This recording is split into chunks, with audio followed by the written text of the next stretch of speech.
ஏன்னா அண்ணாமலை பொறுத்தவரை இன்றைக்கி சோஷியல் மீடியா மிக மிக மிக அவரோட வச்சு தான் இன்றைக்கி ஓடிட்டுருக்குது. அவர் இல்லாத அரசியல் இன்றைக்கி யாரையும் பார்க்க முடியாது. இன்றைக்கி தமிழ்நாட்டில் முதலமைச்சரை கூட வந்து மறைச்சிடுறாங்க, செய்தி இல்லாமல் போட்டுடலாம். ஆனால் அண்ணாமலை இல்லாத செய்தி இன்றைக்கி எதுவும் பண்ண முடியல யாராலும். அது எந்த ஒரு ஊடகமாக இருந்தாலும் சரி, மெயின் ஸ்ட்ரீம் மீடியா வந்தாலும் சரி. ஆனால் அண்ணாமலை வந்து இந்த 13 வாரம் ரொம்ப ஈஸியாக கடந்து போகிற வாரம். இதனால் ஒரு 13 வாரம் கிட்டத்தட்ட ஒரு 4 மாத கணக்கு வரும். 3.5 மாதம் 3.5 மாதம் அவ்வளோதான் முடிஞ்சு போச்சு. அவர் வந்துட போகிறாரு.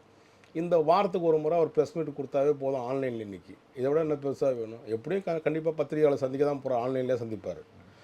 தமிழ்நாட்டில் நடக்கக்கூடிய அரசியல் நிகழ்வுகளை வந்து பேசாமல் இருக்க முடியாத ஒரு தலைவர். அதுக்காக டெம்பரவரிலாம் ஒரு தலைவரை போட்டு தமிழ்நாடு இன்னும் வந்து பிஜேபி மறுபடியும் இப்போ இந்த 2.5 வருஷத்தில் வந்து தமிழ்நாட்டை திரும்பி பார்க்க வைத்த ஒரு தலைவனாக இருக்கும்போது திரும்ப இவர் வந்து மறுபடியும் இல்லை வேற ஒருத்தர் போடுறோன்னு சொன்னீங்கன்னா அது மறுபடியும் அழிவுப்பு பாதைக்கு தான் கண்டிப்பாக கட்சியை கொண்டு போய் நிற்க வைக்கும்.